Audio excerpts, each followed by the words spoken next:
Headlines प्रायोजक राम बंधू लोणचं मसाला, बेस्ट निवडा राम बंधू निवडा। मुख्यमंत्री देवेंद्र फडणवीसांनी चिमुकलीच्या नातेवाईकांशी साधला संवाद। चिमुकलीला न्याय देण्याचं मुख्यमंत्र्यांचं आश्वासन। मुख्यमंत्र्यांच्या आश्वासनानंतर आंदोलन मागे।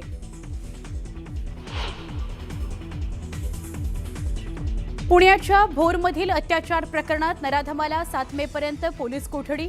पॉक्सो कायद्याअंतर्गत सुनावली कोठडी।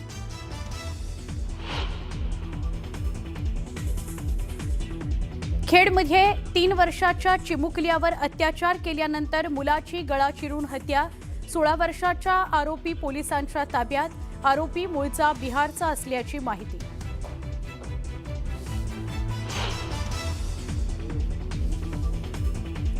पुण्याच्या भोर राजगड या तालुक्यात कडकडीत बंद।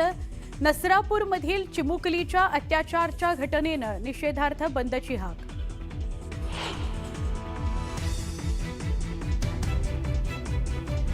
पुण्यातील नसरापूर घटनेची राष्ट्रीय महिला आयोगाकडून दखल। पीडित कुटुंबाला तातडीनं मदत आणि नुकसान भरपाई देण्याकरता आयोगाकडून प्रयत्न।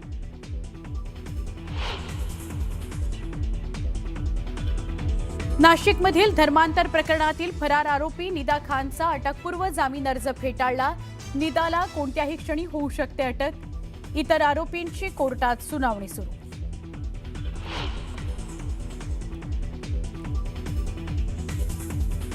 दहिसर भाईंदर कोस्टल रोडच्या कामावेळी भीषण अपघात। गॅन्ट्री क्रेनचा प्लॅटफॉर्म कोसळला। 2 कामगारांचा मृत्यू। आणि नागपूर शहरातील विविध ठिकाणी तिघांचा उष्माघातानं मृत्यू झाल्याचा संशय। पोस्टमॉर्टम नंतर मृत्यूचं नेमकं कारण स्पष्ट होणार।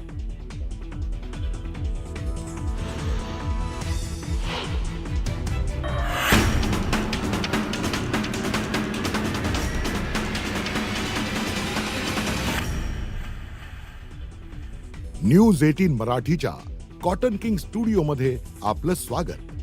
नमस्कार, मी सुवर्णा। बुलेटिनमध्ये पुन्हा एकदा आपल्या सगळ्यांचं स्वागत। नरसापूर या ठिकाणी 4 वर्ष मुलीवर अत्याचार झाला आणि त्यानंतर नातेवाईक आक्रमक झालेले बघायला मिळाले। नातेवाईकांसह नागरिकांनी पुण्याच्या नवले पुलावर ठिय्या आंदोलन केलं।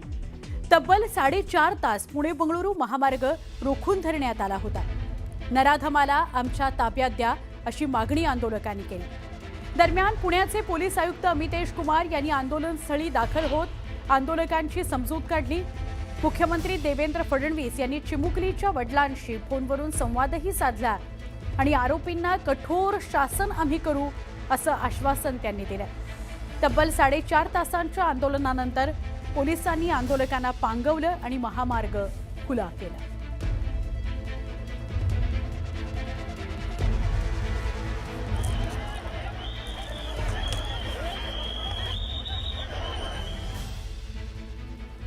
पुण्यातल्या भोर तालुक्यात कडकडीत बंद पुकारण्यात आलेला आहे। भोर तालुक्यातील नसरापूर गावात चिमुकलीच्या लैंगिक अत्याचार आणि हत्येच्या घटनेच्या निषेधार्थ भोर आणि राजगड तालुक्यात कडकडीत बंद पाळण्यात येणार आहे। बंद पाळून या घटनेचा निषेध केला जातोय। काल सुद्धा कडकडीत बंद पाळला गेला आणि आज सुद्धा बंद पाळण्यात येतोय।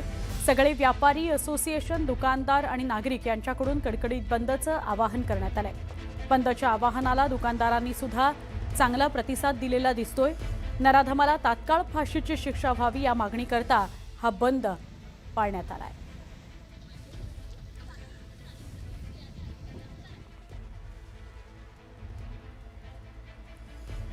एक महत्त्वाची बातमी आहे। राष्ट्रीय महिला आयोगाने या नसरापूरच्या घटनेची दखल घेतलेली आहे।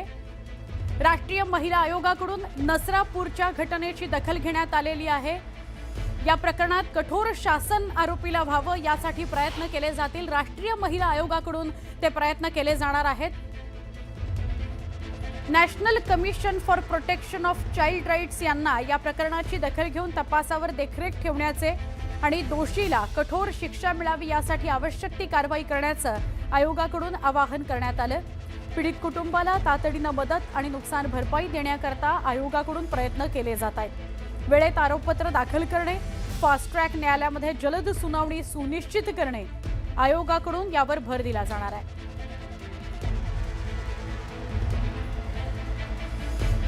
राष्ट्रीय महिला आयोगाने नसरापूर घटनेची दखल घेतलेली आहे। नॅशनल कमिशन फॉर वुमनला या संदर्भात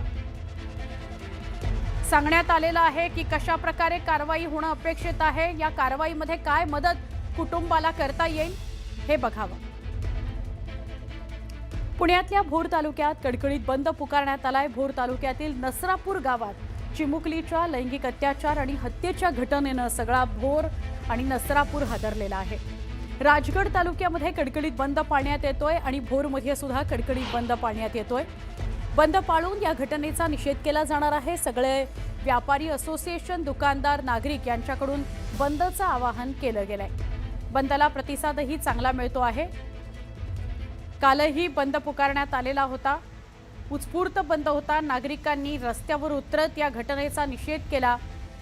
प्रचंड एकोपा भोरच्या आणि नसरापूरच्या नागरिकांमध्ये बघायला मिळाला। सगळे रस्त्यावर उतरून सगळ्यांनी पोलिसांना घेराव घातला, त्याला आमच्या ताब्यात द्या अशी मागणी केली। आज सुद्धा कडकडीत बंदचं आयोजन करण्यात आलंय।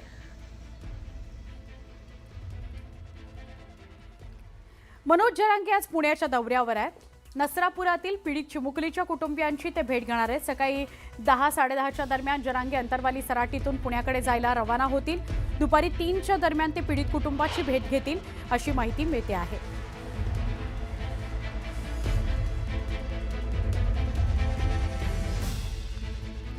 दक्षिण सोलापूरमधून एक महत्त्वाची बातमी आहे। दक्षिण सोलापूर तालुक्यातील बोरामणी गावामध्ये एकाच कुटुंबातल्या तिघांची हत्या करण्यात आलेली आहे। आई, मुलगी आणि मुलाची एकाच वेळी हत्या झाली आहे। संपूर्ण सोलापूर त्यामुळे हादरलेलं आहे। 40 वर्षाच्या गायत्री सुधाकर मस्के, 18 वर्षाची मुलगी प्रिया मस्के, 16 वर्षांचा मुलगा शिवराज मस्के अशी हत्या झालेल्या तिघांची नावं आहेत। मध्यरात्री 12च्या दरम्यान गायत्री मस्के यांचे दीर पप्पू मस्के यांनी संपत्तीच्या वादातून तलवारीनं हल्ला केला आणि कुटुंबातील तिघांना संपवलं।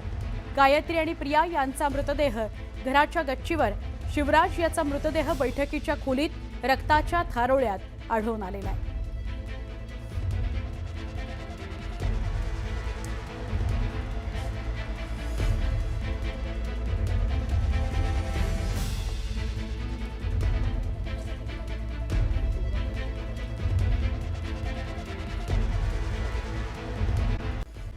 एक महत्त्वाची बातमी आहे। राष्ट्रीय महिला आयोगाने या नसरापूरच्या घटनेची दखल घेतलेली आहे। राष्ट्रीय महिला आयोगाकडून नसरापूरच्या घटनेची दखल घेण्यात आलेली आहे। या प्रकरणात कठोर शासन आरोपीला व्हावं यासाठी प्रयत्न केले जातील। राष्ट्रीय महिला आयोगाकडून ते प्रयत्न केले जाणार आहेत। National commission for protection of child rights यांना या प्रकरणाची दखल घेऊन तपासावर देखरेख ठेवण्याचे आणि दोषीला कठोर शिक्षा मिळावी यासाठी आवश्यक ती कारवाई करण्याचं आयोगाकडून आवाहन करण्यात आलं। पीडित कुटुंबाला तातडीनं मदत आणि नुकसान भरपाई देण्याकरता आयोगाकडून प्रयत्न केले जात आहेत। वेळेत आरोपपत्र दाखल करणे, फास्ट ट्रॅक न्यायालयामध्ये जलद सुनावणी सुनिश्चित करणे, आयोगाकडून यावर भर दिला जाणार आहे।